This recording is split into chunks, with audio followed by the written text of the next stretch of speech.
Hello friends, continuing the chapter of supply. हमारा जो आगे का टॉपिक है वो है एक्टिविटीज विदाउट कंसिडरेशन, जिसको हम बोलेंगे deem supply. Deem supply this is also schedule 1. हमने जो रिवाइज जो कल हमने पढ़ा था स्केड्यूल 1. विदाउट कंसिडरेशन में कौन कौन सी एक्टिविटीज जो है हम कवर करेंगे.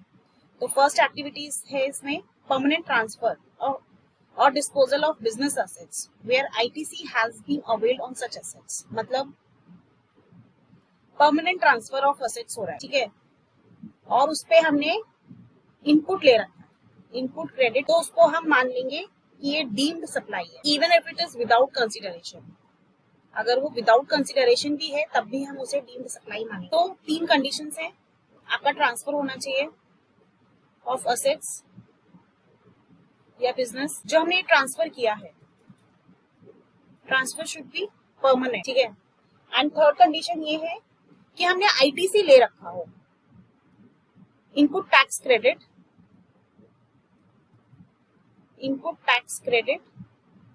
Has been availed. अगर ये 3 कंडीशंस फुलफिल हो रही है तो उसे डीम्ड सप्लाई मान लिया जाएगा even if there is no consideration. मतलब अगर कोई पेमेंट नहीं भी मिली है फिर भी वो डीम्ड सप्लाई होगा, ठीक है.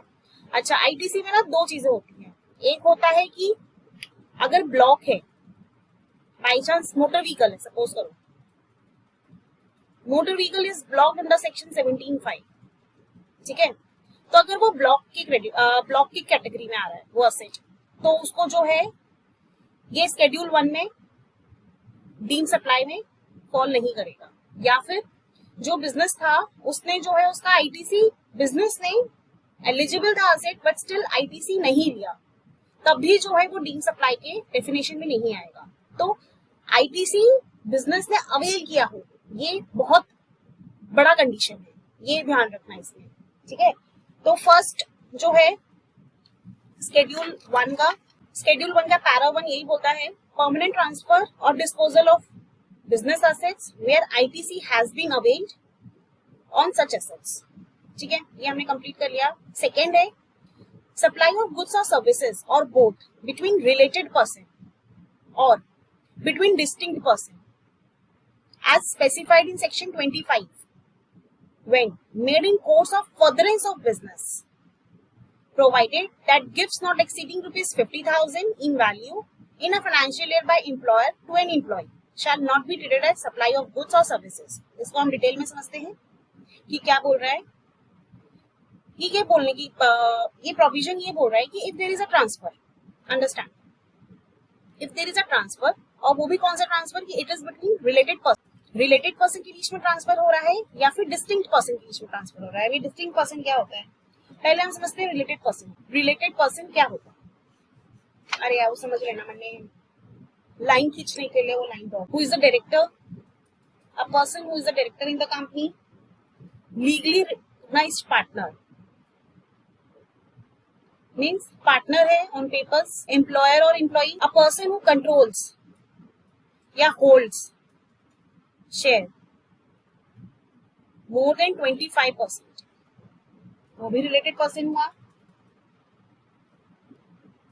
One of them controls the other. कोई थर्ड पर्सन है, सपोज कर लो एक्स और वाई, जेड इसको भी कंट्रोल करता है, जेड वाई को भी कंट्रोल करता है, तो ये दोनों जो है रिलेटेड पर्सन हो जाएंगे. कि third person controls both the part, ठीक है. Member of family, person is member of family, तब भी वो रिलेटेड पर्सन की डेफिनेशन में आएगा. या फिर one of them is soul distributor, तो ये है रिलेटेड पर्सन. डायरेक्टर है, पार्टनर है, एम्प्लॉयर एंड एम्प्लॉय का रिलेशनशिप है, कंट्रोल करता है शेयर्स, होल्ड करता है for more than 25%. One of them controls the other, ठीक है. कोई थर्ड पर्सन दोनों को कंट्रोल करता है, तो ये दोनों रिलेटेड पर्सन बन जाएंगे. The person is member of the family या फिर सोल डिस्ट्रीब्यूटर. तो this is the definition of related person. अच्छा, ये तो हमें समझ में आ गया. ये तो हमने टैक्स में भी पढ़ा था, इनकम टैक्स की डेफिनेशन में भी हमने ये रिलेटेड पर्सन की काफी हद तक चीजें पढ़ी थी. Next definition is about distinct person. Distinct person क्या होता है? डिस्टिंक्ट पर्सन का जो कंसेप्ट है ना वो इधर जीएसटी में ही है।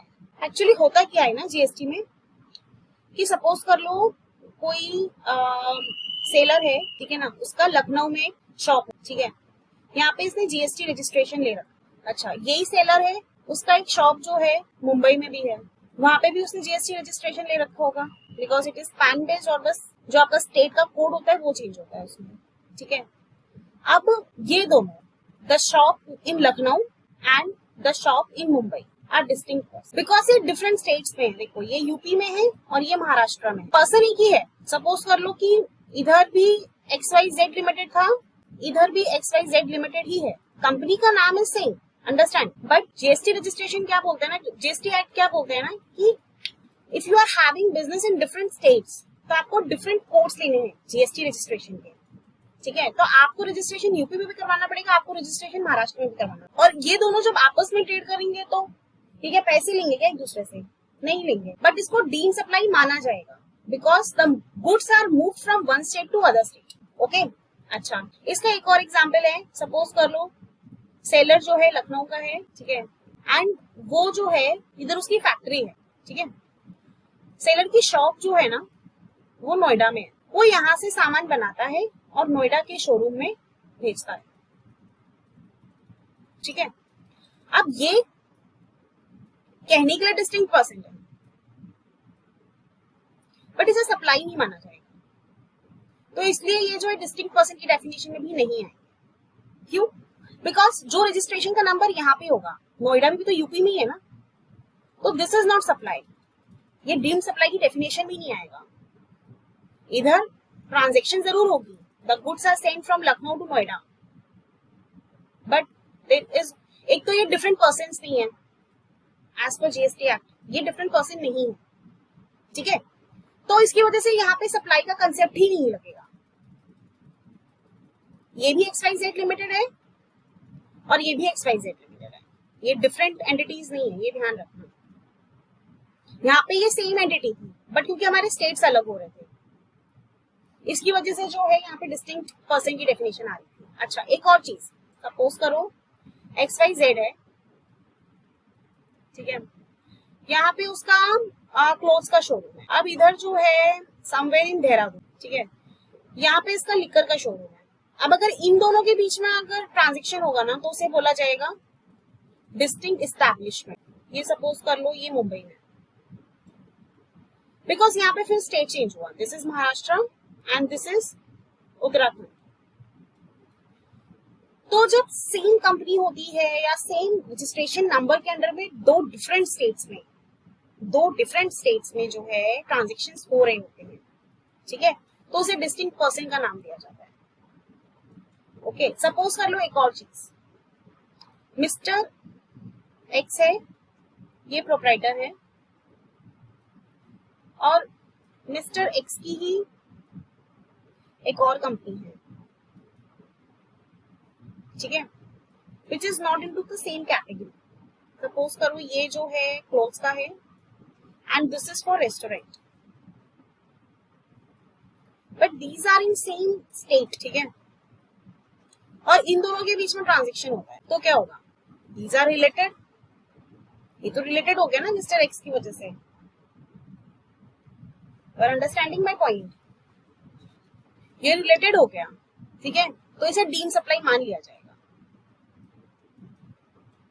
This would be deem supply. इसके एग्जाम्पल्स पढ़ना अपने स्टडी मटेरियल से, कहीं पे डाउट हो तो आप मुझसे पूछ लीजिएगा।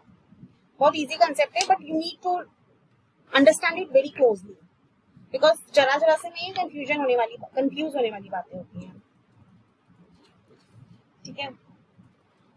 एक और चीज होती है सप्लाई ऑफ गुड्स और services between employer and employee, employer and employee के बीच में सप्लाई हो रहा है गुड्स एंड सर्विसेज का। अगर ये अमाउंट इज लेस और इक्वल टू 50,000 तो इसको सप्लाई नहीं मानेंगे, ठीक है। बट अगर ये 50,000 से ऊपर हो गया, if it is greater than 50,000 तो it would be considered as deemed supply. ये हमारा स्केड्यूल 1 होता है। अभी सप्लाई ऑफ गुड्स और सर्विसेज एम्प्लॉयर और एम्प्लॉय के बीच में कब होगा, दैट इज गिफ्ट। गिफ्ट जब दिया जाता है, फेस्टिवल्स होते हैं, कोई पर्टिकुलर ओकेजन हो रहा है, बोनस दिया जा रहा है, बोनस भी काइंड में होता है कभी कभी, है ना। तो उस केस में if the amount is less और इक्वल टू 50,000, ठीक है, तब उसे जो है हम सप्लाई कंसिडर नहीं करेंगे। But if it is greater than 50,000 it would be considered as deemed supply and GST would be leviable, ठीक है। आगे बढ़ते हुए पैरा 3 ऑफ शेड्यूल 1 क्या बोलता है, supply of goods by a principal to his agent, principal to his agent where the agent undertakes to supply such goods on behalf of principal, किसके behalf पे करेगा, on behalf of principal, और by an agent to his principal where the agent undertakes to receive such goods on behalf of principal would be deemed as supply। तो para 3 of schedule 1 में आता है principal and agent relationship. Supply of goods by a principal, principal से agent के पास में goods का transfer, जहां पे एजेंट ये अंडरटेक करता है कि he will supply the goods. उसमें भी अगर कंसिडरेशन ना भी हो, if there is no consideration yet it will be deemed supply, ठीक है।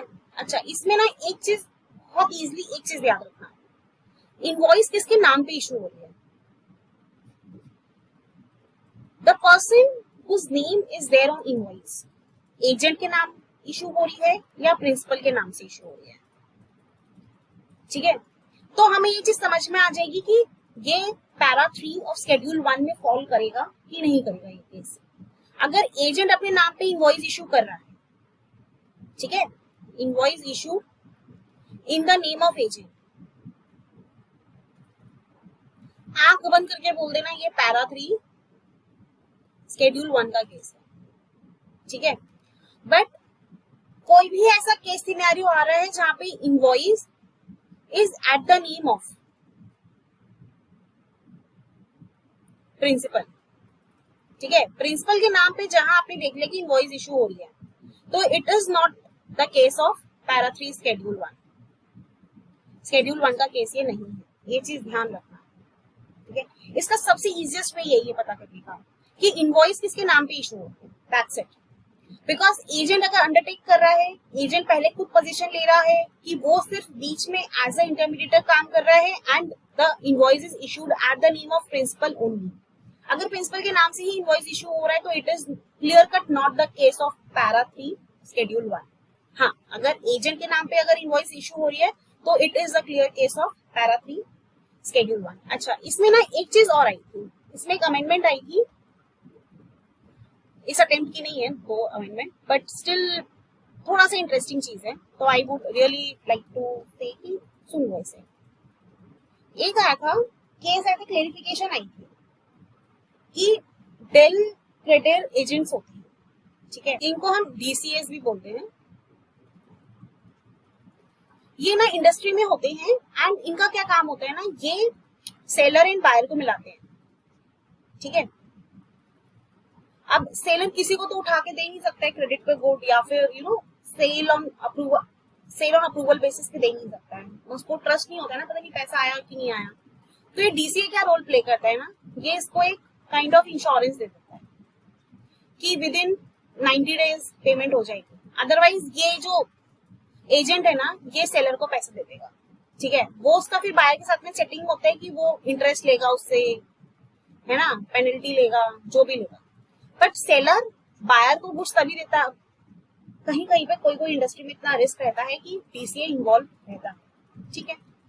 अच्छा, फिर क्वेश्चन क्या आया ना इंडस्ट्री में कि भाई ठीक है, एजेंट एंड प्रिंसिपल चीजें एक अलग हो गई, बट अगर डीसीए इन्वॉल्व है उस केस में तो क्या केस होगा, तो वो भी क्या पैरा 3 में आएगा,